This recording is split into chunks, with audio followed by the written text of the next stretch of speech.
जब नागों की माता कंदरू के 1000 नागपुत्र अपने अंडों से बाहर आने लगते हैं, तब कंदरू अपने पुत्रों को देख बहुत खुश होती है और अपनी बहन विंता से कहती है, देख विंता, सबसे पहले मेरे ही पुत्रों ने जन्म लिया। क्या तुम्हारे पुत्र भी मेरे पुत्र की तरह शक्तिशाली होंगे?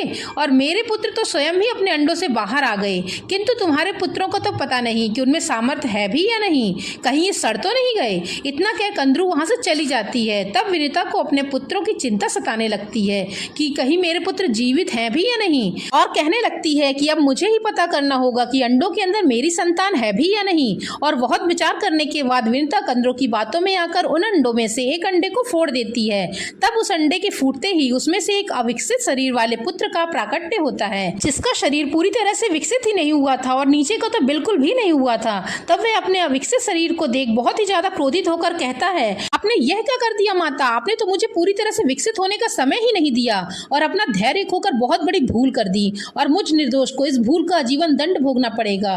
फिर वह अपनी माँ विनीता को श्राप देता है कि जिस दुख और असहनीय पीड़ा से मैं अभी गुजर रहा हूँ, उसी तरह आपको भी अपनी बहन की दासी बनकर कष्ट और पीड़ा से गुजरना पड़ेगा। आप कभी सुख से नहीं रह पाओगी। तब विनीता को अपनी गलती का एहसास होता है। वह अपने पुत्र से क्षमा मांगने लगती है।